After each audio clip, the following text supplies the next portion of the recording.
네, 안녕하세요. 선울기입니다. 이제 벌써 2026년 1월 1일이 지나고 벌써 2일차, 벌써 금요일이 되었는데요. 시간이 정말 빠른 것 같아요. 그리고 금요일 오늘 모두 고생 많으셨고요. 모두 행복한 주말을 보내시기를 바라겠습니다.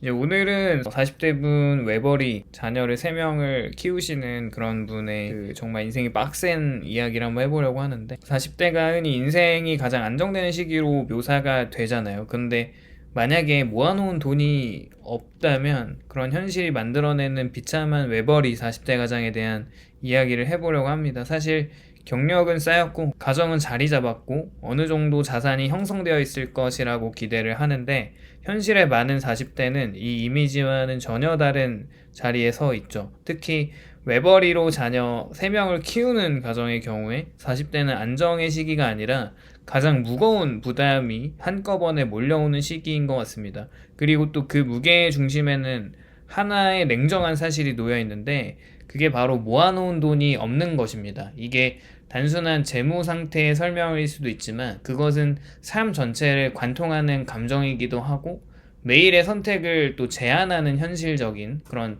또 자존감과 미래 인식을 동시에 흔드는 그런 말이기도 합니다. 일단은 결혼을 하고 자녀를 갖게 되면 외벌이는 어쩌면 선택이 아니라 어쩔 수 없이 해야 하는 구조가 됩니다. 물론 육아휴직과 복지가 잘 되어 있는 회사들이나 이런 공무원이나 공기업 직종에 종사하시는 사람들을 보면은 해당 사항이 없을 수도 있겠지만, 그렇지 않은 환경에 노출되어 있는 사람들이 많다는 것이죠. 특히 외벌이는 흔히 한 사람이 더 벌면 되지 않냐, 말로 간단히 잔인하게 반문을 하는데, 자녀가 셋인 환경에 노출되어 있는 사람들이 특히 많고, 그렇게 외벌이는 흔히 한 사람이 더 벌면 되지 않냐, 이런 말로 간단히 잔인하게 반문하지만, 자녀가 셋인 가정에서 외벌이는 종종 선택의 문제가 아닙니다. 한 사람의 소득으로 생활비를 감당해야 하고 다른 한 사람은 돌봄이나 가사나 교육 관리에 묶여버리게 되죠.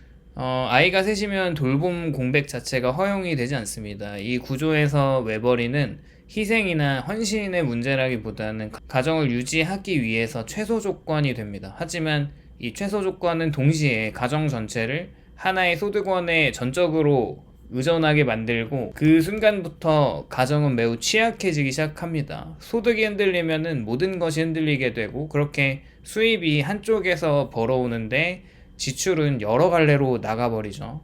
외벌이 가정의 가장 큰 특징은 수입은 단일하지만 지출은 다중구조라는 점에 있고요. 주거비, 식비, 교육비, 의료비, 교통비, 각종 공과금, 또 자녀가 3명이면 이 지출은 단순한 세배가 되지 않고 연쇄적으로 늘어납니다. 한 아이의 학원 스케줄이 다른 아이의 돌봄 시간을 바꿔버리고, 그로 인해서 또 추가 비용이 발생을 하고, 병원비 한 번이 하나면 한 달 예산 전체가 흔들립니다. 이 구조에서 저축이라는 건 남으면 하는 것이 아니라 처음부터 계획에서 아예 제외되는 항목으로 정말 미래를 대비할 수 없는 무서운 현상이 발생하는 거죠. 모아놓은 돈이 없다는 말의 진짜 의미를 생각해보면, 뭐 사실 비상금이나 어느 정도 계속 모으는 돈도 있을 겁니다. 그렇게 모아놓은 돈이 없다는 말은 종종 또 이렇게 오해를 하는데, 그동안 뭘 했길래 낭비를 했구만, 이 재정 관리를 잘 못했나 보다. 그러나 이 외벌이 자녀 3명 가장에서 이 말은 전혀 다른 뜻인데, 벌어도 바로 사라지고 사라진 돈은 또 사치가 아니라 생존 때문에 어쩔 수 없이 써야 했던 그런 돈들이고, 줄일 수 있는 지출은 이미 모두 줄였다는 뜻이거든요. 그냥 먹는 데만 집중하는데, 즉 모아놓은 돈이 없다는 것은 무능함의 증거가 아니라 그동안 정말 열심히 버텨왔다는 것이고, 하지만 사회는 이 맥락을 전혀 보지 않고 결과만 보면서, 더 무서운 것은 결과라는 게 또 현실적으로 냉정하다는 거죠. 40대가 느끼는 비참함은 비교라기보다는 이 계산에서 나오는데, 이 비참함이 단순히 남들과 비교해서 생기는 감정이 아닙니다.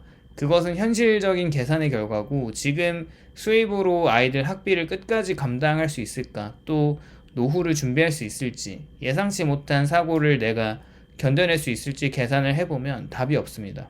아무리 성실히 살아도 숫자는 희망을 주지 않는 것이 무섭고, 이때 느끼는 감정은 질투가 아니라 막막함이라는 거죠. 그리고 이 막막함은 점점 자기 비난으로 바뀌는데, 가장의 침묵은 뭔가 강인해 보이고 뭔가 좀 세 보이고 묵직해 보이지만 어쩌면 그것은 누구도 알아주지 않는 고립된 그 상태에서 외롭게 버텨가는 것이고, 외벌이 가장이 쉽게 약해질 수가 없어서 불안하다고 말을 할 수 없고 힘들다고 털어놓을 수 없고, 이렇게 이야기를 하면 가족 전체 근간이 흔들리게 되니까 홀로 버텨나가는 거죠. 그렇게 미래가 두렵다고 말하면 가정을 흔들게 되고, 그래서 대부분의 사람은 감정을 침묵 속으로 이렇게 들어갑니다. 이 침묵이 성숙이나 책임감처럼 보이긴 하지만 실제로는 굉장히 외로운 고립된 싸움을 하고 있는 것이고요. 이때는 내가 버텨야 한다는 신념이 굳어지는 시기이기도 한데, 가장의 심리를 살펴보면 가족의 생계, 자녀의 미래나 이 가정의 안정이 모든 것이 자기 어깨 위로 올라가 있다는 감각이 생기면서, 또 이 감각은 처음에는 책임감으로 느껴지고 또 성실함으로 행동이 나타나고 또 성숙함으로 타인에게 존경받아 보입니다. 또 힘들어도 말하지 않고 불안해도 드러내지 않는 거죠. 감정을 표현하면 무책임해 보일까봐 억누르게 되는데, 가장들은 내가 흔들리면 다 무너진다는 마음가짐으로 버팁니다. 그리고 그 시간이 지날수록 아이들을 보는 기쁨도 있지만 그래도 그 기쁨이 점점 줄어들고, 또 가끔은 분노도 줄어들고 슬픔도, 뭔가 그런 감정들이 흐릿흐릿해지는데, 겉으로 보면 그냥 차분해진 것 같지만 실제로는 감정의 에너지를 아끼는 상태이고요. 느끼는 것 자체가 너무 피곤해지기 때문에 그렇습니다. 이 단계의 위험은 감정을 줄이면서 자기 자신과의 연결도 함께 줄어들게 되는 것인데, 그렇게 모든 것을 해탈하듯이 살아간다기보다는 뭔가 관리한다는 감각으로 하루를 그냥 처리하고 각종 사고 문제를 넘기고 사고가 없이 지나가기를 간절히 바라면서, 미래에 대한 상상은 거의 사라지고 목표는 그냥 지금 상태를 무너지지 않게 유지하는 것이 전부입니다. 이 상태가 오래 지속이 되면 사람은 왜 자신이 이렇게 사는지조차 설명하기가 어려워지고요. 그렇게 번아웃이 오고 쉬어도 쉬지 못하게 됩니다. 이게 굉장히 좀 그런데, 잠을 자도 피곤하고 쉬어도 불안하면서 아무것도 하지 않아도 죄책감이 듭니다. 그렇게 이 고립의 시간은 시간이 지날수록 사람을 무디게 만들고 자신이 어떤 감정을 느끼는지도 모르게 만드는 거죠.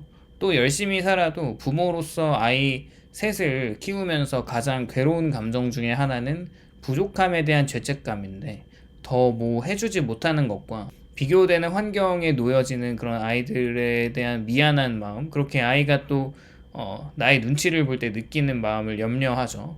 부모님이라는 게 아이를 먹이고 재우면서 그동안 최선을 다해서 키워왔지만 항상 마음 한구석에는 늘 같은 질문이 남잖아요. 이 정도면 충분히 한 걸까? 뭐 이 질문은 또 대답을 할 수가 없어서 그래서 더 잔인합니다. 그렇게 미래를 꿈꾸며 사는 삶이라기보다는 지금 현상을 유지하는 것만이 목표가 되는 삶을 살아가고 있는 것이죠.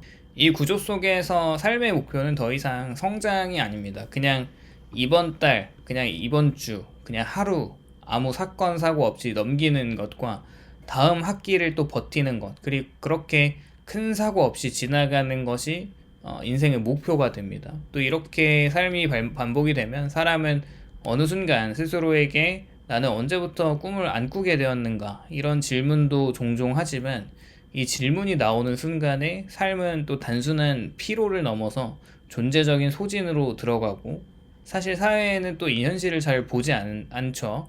40대 외벌이 가장은 통계에서는 중산층으로 분류되기도 하고, 집도 있고 아이들도 있고 일을 또 하고 있기 때문에 그 분류로 들어가지만 현금 흐름과 심리적인 압박을 전혀 반영하지 못하는 것 같습니다. 사회는 결과만 보고 과정과 소모는 절대 보지 않죠. 그래서 이 현실은 늘 개인의 문제로 남게 되고, 아이 셋을 키우면서 가정을 유지하고 포기하지 않고 버텨온 40대의 삶은 결코 실패한 것이 또 아니라고 생각합니다. 다만 이 사회가 그 무게를 제대로 분담하지 않았을 뿐이고, 뭐랄까, 이 현실을 말하지 않으면 외벌이 가장의 고통을 늘 개인의 한계로만 남기는 것 같아서, 하지만 이것은 개인의 선택이나 능력의 문제가 아니라 같이 공감하고 서로 격려하는 차원에서 이야기를 하고 싶었고, 결국 누군가가 말하지 않으면 또 보이지 않고 보이지 않으면 책임이 없어지는 거죠. 40대 외벌이로 자녀 3명을 키우면서 모아놓은 돈이 없는 현실은 게으름이나 무능함의 결과가 아니라 그것은 수십 년간의 책임을 이제 홀로 지어오면서 열심히 버틴 그 사람의 어떤 결과라는 거죠. 굉장히 열심히 살았다는 것을 생각해 볼 수 있고, 이 삶이 좀 비참하게 느껴진다면 그 감정은 결코 틀리지 않다고 생각하고, 그렇게 약함이 아니라 현실 인식의 증거라고 생각합니다. 오늘은 이렇게 외벌이 가장, 이제 외벌이 자녀 3명을 키워야 하는 가장의 어떤 현실에 대해서 이야기를 해보았습니다. 오늘도 영상이 공감이 되셨다면 좋아요와 구독을 부탁드립니다. 감사합니다.